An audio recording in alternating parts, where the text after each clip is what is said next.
This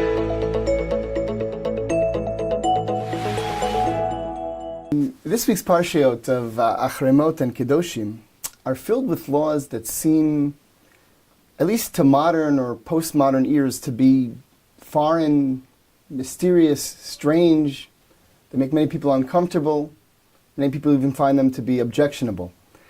To be sure, some of the ethical laws in Parshat Kedoshim certainly ring well in our generation. The laws of tzedakah for the poor, the prohibitions on oppressing the weak, even the general command, ve'ahavta l'reacha kamocha. These are things that people can identify with.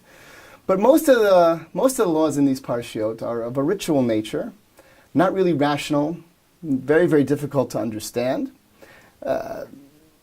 In attempting to regulate all sorts of details regarding our personal lives, prohibitions of tattooing or body piercings, regulations on how we have to cut our hair and shave our beards, the laws of shatnez that govern our clothing, all sorts of laws like that that don't seem to have any rational explanation for them, and at times even seem objectionable.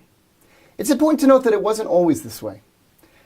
Although I have no way to know this, it's my assumption that when these laws were given thousands of years ago, these things didn't seem particularly strange. Once upon a time, all people had all sorts of mysterious rituals that they observed, that they believed were given by whatever deity or deities they worshipped. So I imagine that the people who got these laws in the Midbar weren't particularly troubled by them. In fact, it was the ethical laws, actually, that at that time were a major, major chidush. But the world has changed since then. The world has progressed. The world has evolved. And now, specifically, rituals are things that people find very, very perplexing. This has been going on for at least 150, 200 years. Back when the Reform movement emerged in Germany, this was one of the things that the leaders of Reform and their followers found most objectionable. These rituals that seemed to be completely out of sync with modern life. Particularly at that time, it was the laws of kashrut, and the fact that these laws have the effect of causing a separation between Am Yisrael and other people, particularly at a time shortly after the Emancipation and the Enlightenment, when their entire attempt was to help people integrate.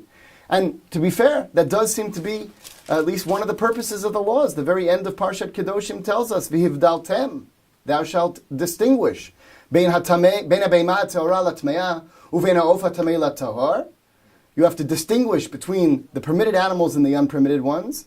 V'item li kedoshim, kadosh, which at least can be translated as, you shall be separate, ki kadosh ani, va'avdil etchem min ha'amim, liot li. I separated you from the nations. So in fact, this idea that we're supposed to be separate, which many people seem to interpret as some sort of elitist idea, is something that makes many people uncomfortable. And perhaps in our generation, even more than all these, it's the laws in Parshat Achrei Mot, the arayot, the laws that govern and restrict sexual activity, sexual ethics, that seem most objectionable. Who or what has the right to go into people's bedrooms, to govern activities between two consenting adults? This is something very, very foreign, that many people find to be unduly restrictive, maybe even unhealthy, perhaps even immoral. So how do we deal with all this? And how do we, in our generation, connect to these laws that we really, at least some of them, often can't understand? It's perhaps, I think, for this reason that the entire section is introduced.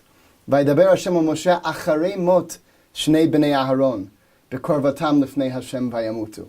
The Torah doesn't commonly give us the exact date of when laws were given. And even more so, doesn't generally connect that to a specific event. Why is it significant to know that these particular laws were given Achrei Mot Shnei Bnei Aharon? And the phrase Bekorvatam Lifnei Hashem Vayamutu sends us right back to Parshat Shmini, where no less an authority than Moshe Rabbeinu himself testified, Hu Asher Diber Hashem Limor Bikrovai Ekadesh. Nadav and Avihu were not immoral sinners. To the contrary, Bikrovai Ekadesh. They were close to God, and they were killed Bekorvatam Lifnei Hashem. They were trying to do something very, very good. They were trying to worship God in the way that they saw fit. So what, after all, was wrong with what they did? There also, the Torah tells us very clearly, Vayakrivu Lifnei Hashem Eish Zara asher lo tziva utam. Service of God, by its very nature, has to follow God's commands and God's rules, whether they make sense to us or not. Our Rabbi Rav Amital Zatzal was once asked by a person who was interested in becoming observant, how should one begin to take on the observance of Torah and mitzvot? And he said, what perhaps many of us would have said, pick one mitzvah in the Torah that you really understand and that you really connect to and that really makes sense to you, that you identify with. And then he added, and pick one other mitzvah that you don't understand, that makes no sense to you, that maybe even bothers you a bit. Take those two mitzvot and you have the essence of Avodat Hashem.